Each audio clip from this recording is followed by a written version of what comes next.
Assalamualaikum warahmatullahi wabarakatuh. Nama saya Muhammad Ikrima, NIM 2019-1152. Kelas Perbankan Syariah 4, Fakultas Ekonomi dan Bisnis Islam. Saya di sini akan menanggapi video dari dosen saya, yaitu Bapak Abdul Nafis, tentang perhitungan pendapatan nasional.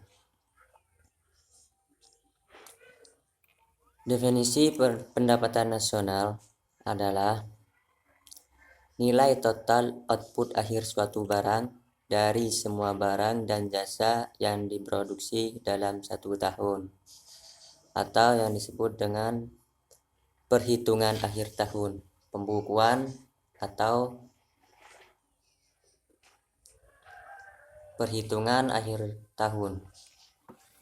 Yang selanjutnya yaitu konsep pendapatan nasional, yaitu dibagi menjadi beberapa.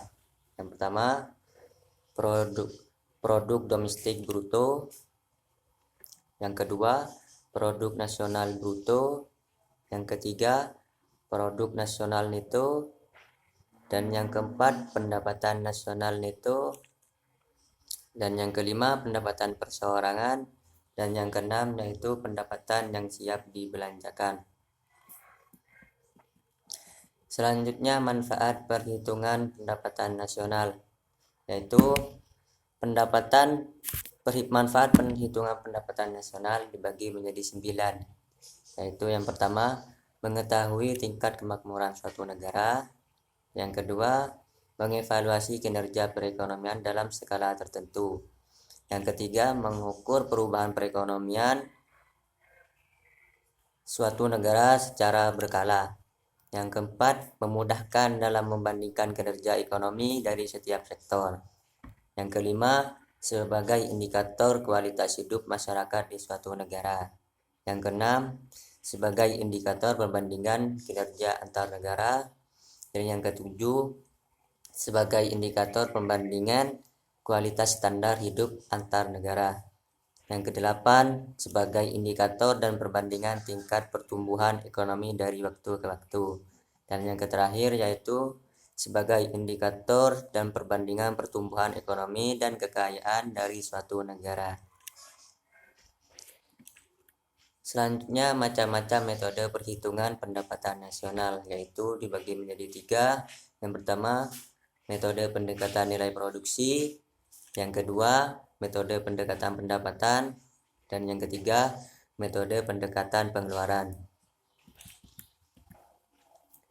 Selanjutnya, pendapatan nasional dalam perspektif ekonomi Islam, yaitu dibagi menjadi 4. Yang pertama, pendapatan nasional harus dapat mengukur penyebaran pendapatan individu rumah tangga.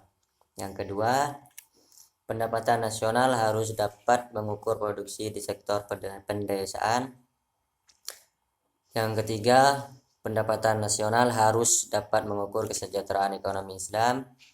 Yang keempat, yaitu penghitungan pendapatan nasional sebagai ukuran dari kesejahteraan sosial Islam melalui pendugaan nilai santunan antar saudara dan sedekah.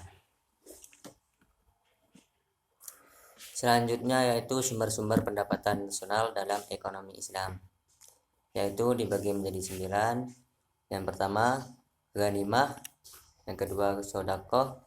Yang ketiga, infak. Yang keempat, zakat. Yang kelima, usyr.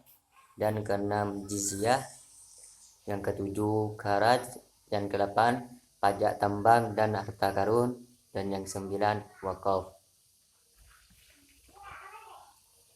Sekian tanggapan dari saya, kurang lebihnya mohon maaf. Wassalamualaikum warahmatullahi wabarakatuh.